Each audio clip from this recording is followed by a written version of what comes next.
मंडळी, तुम्हाला माझा एक किस्सा सांगते. तर झालं असं की सकाळचे 7 वाजलेले होते. त्या दिवशी मी अलार्मच्या आवाजानं खडबडून जागी झाले. खरं तर हा माझ्यासाठीचा तो रोजच्या सारखाच दिवस होता. पण त्यातच मी घाईघाईत आवरून कामाला जाण्यासाठी घराबाहेर पडले. त्यावेळेस ऑलरेडी माझ्या डोक्यात एक टेन्शन गरगरत होतं, ते म्हणजे महिन्याचं EMI, घर खर्चाचे हिशोब आणि पुढच्या महिन्यातले काही प्लॅनिंग्स. आणि अशाच सिच्युएशन मध्ये मी घाईघाईत ऑफिस खाली पोहोचले आणि ऑफिसच्या गेट पाशी पोहोचताच माझ्या पायाखालची जमीनच सरकली. त्याचं कारण म्हणजे रातोरात माझं ऑफिस बंद पडलं होतं आणि तिथल्या मालकांनी गेटवर कुलूप लावून कंपनी बंद पडल्याची नोटीस लावली होती. हे फक्त माझ्यासोबत घडलं असं नाही.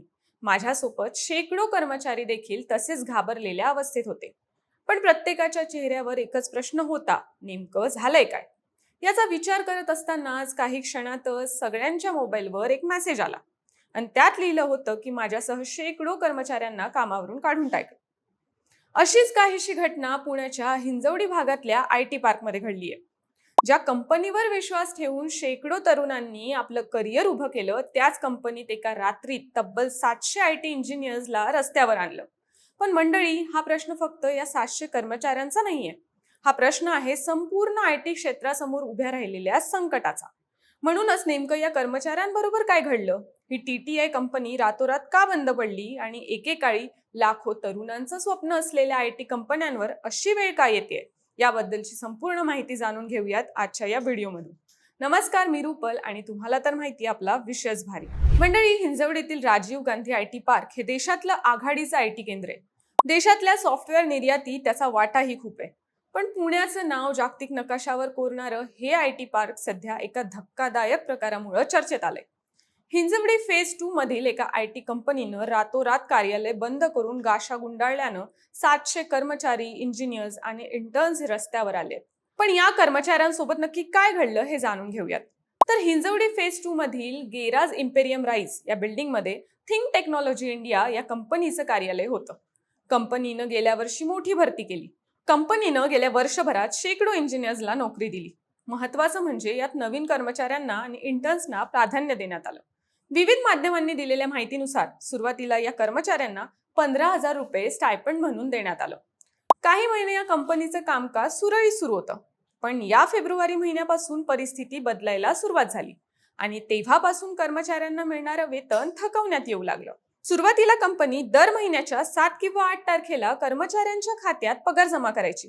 पण काही महिन्यांनी पगाराला उशीर होण्यास सुरुवात झाली. काही काळानं तर महिना उलटूनही पगार मिळत नसल्याचा प्रकार घडू लागले. पुढे कर्मचाऱ्यांनी या प्रकाराबद्दल कंपनीच्या व्यवस्थापनाला जाब विचारला. तसंच कर्मचाऱ्यांनी कंपनीच्या मुख्य अधिकाऱ्यांकडे धाव घेत त्यांनाही याबाबत विचारणा केली. त्यांना सांगण्यात आलं की कंपनीचं इंटरनल ऑडिट सुरू आहे आणि थकीत पगार लवकरच देण्यात येईल असं आश्वासनही त्यांना देण्यात आलं. पण आता कंपनीनं अचानक एका रात्रीत कार्यालय बंद केलंय आणि कर्मचाऱ्यांमध्ये भीतीचं वातावरण निर्माण झालंय. काही कर्मचाऱ्यांना कंपनीनं चेकही दिला होता. पण तो चेक जेव्हा बँकेत जमा करण्यात आला तेव्हा चेक बाउन्स झाल्याचं कर्मचाऱ्यांच्या लक्षात आलं. मंडळी, आता या कर्मचाऱ्यांच्या हाती नोकरी नाही आणि वेतनही बंद झालंय. त्यामुळे हे कर्मचारी मोठ्या आर्थिक संकटात सापडलेत आणि त्यांच्यावर रस्त्यावर येण्याची वेळ आलीय. घर भाडं, EMI आणि दैनंदिन खर्च भागवणंही आता कठीण झाल्याचं कर्मचारी सांगत आहे. आता या कंपनी विरोधात कारवाई होणार की नाही आणि कर्मचाऱ्यांचे अडकलेले पैसे त्यांना परत मिळणार का, हा मोठा प्रश्न निर्माण होतोय. तर आता या प्रकरणाची दखल फोरम ऑफ IT एम्प्लॉईज म्हणजेच FITE या संघटनेनं घेतली आहे. संघटनेचे अध्यक्ष पवनजित माने यांनी सांगितलंय की अनेक प्रभावित कर्मचाऱ्यांनी मदतीसाठी संघटनेकडे धाव घेतली आहे आणि त्यानुसार पोलिसांकडे तक्रारही दाखल करण्यात आली आहे. माने यांनी आणखी एक गंभीर आरोप केलाय. त्यांनी सांगितलंय की कर्मचाऱ्यांकडून लॅपटॉप देण्याच्या नावाखाली 15,000 रुपयांचं सिक्युरिटी डिपॉझिट घेण्यात आलंय. हा प्रकार IT क्षेत्रातील गंभीर घोटाळा असल्याचा दावा त्यांनी केलाय. फोरम ऑफ IT एम्प्लॉईजनं या प्रकरणी कामगार मंत्रालयालाही पत्र पाठवले.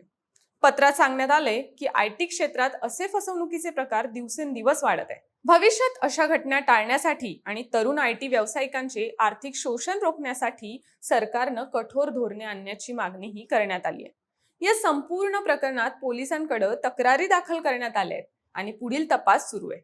आतापर्यंत कंपनी व्यवस्थापनाकडून याबाबत कोणतीही अधिकृत प्रतिक्रिया समोर आलेली नाही. मंडळी, IT कंपनीतील फसवणुकीचं हे प्रमाण दिवसेंदिवस वाढत असल्याचं दररोजच्या बातम्यांमधून आपल्या लक्षात येईल. अशीच फसवणूक एका 23 वर्षांच्या इंजिनियर सोबत झाल्याचीही माहिती आहे. नोव्हेंबर 2025 मध्ये हिंजवडीतीलच बॅकडोअरनं IT कंपनीत नोकरी लावून देण्याचं आमिष फिर्यादी आणि तिच्या बरोबरील इतरांना दाखवलं. त्यासाठी टप्प्याटप्प्यानं पैसे घेतले गेले. आरोपींनी बनावट मुलाखत घेतली. 1 लाखाहून अधिक रक्कम आरोपींना दिल्यावर अधिकृत वाटणारे ऑफर लेटरही देण्यात आले. 3 महिने प्रशिक्षणही दिलं गेलं. पण ठरल्याप्रमाणे 3 महिन्यांचं स्टायपंड न मिळाल्यानं आपली फसवणूक झाल्याचं त्यांच्या लक्षात आलं. एकूण फसवणुकीची रक्कम ही 7 लाखाहून अधिक असल्याचा अंदाज आहे. इथं सुद्धा जेव्हा फिर्यादी पैसे मागण्यासाठी गेले तेव्हा आरोपी कार्यालय, मोबाईल बंद करून फरार झाल्याचं लक्षात आलं. अलीकडेच एकट्या पुण्यात तरुणांबरोबर असे अनेक फसवणुकीचे प्रकार घडले आहेत. त्यामुळे ही प्रकरणं गांभीर्यानं घेणं महत्त्वाचं असल्याचं सांगितलं जातंय. मंडळी, बेरोजगारीची समस्या वाढत असताना अशा फसवणुकींना तरुणांना सामोरं जावं लागतंय ही खरंच चिंतेची बाब आहे. नुकतंच आपलं शिक्षण पूर्ण करून नोकरीच्या क्षेत्रात उतरणाऱ्या तरुणांची फसवणूक करून अनेक कंपन्यांनी लाखो रुपये उकळले आहेत. आणि कारवाईच्या भीतीनं अशाच पद्धतीनं आपली कार्यालयं रातोरात बंद करून आरोपी पसार झालेत. त्यामुळे हे कुठेतरी थांबणं गरजेचं आहे. मंडळी, 2024च्या इंटरनॅशनल लेबर ऑर्गनायझेशन ILO आणि इन्स्टिट्यूट ऑफ ह्युमन डेव्हलपमेंटच्या एका अहवालात सांगण्यात आले की भारतातल्या एकूण बेरोजगारांपैकी सुमारे 83% हे तरुण बेरोजगार आहेत. त्यातल्या त्यात तरुणांच्या करिअरच्या अगदी सुरुवातीच्या टप्प्यात त्यांच्याबरोबर असं काही घडणं खरंच गंभीर आहे.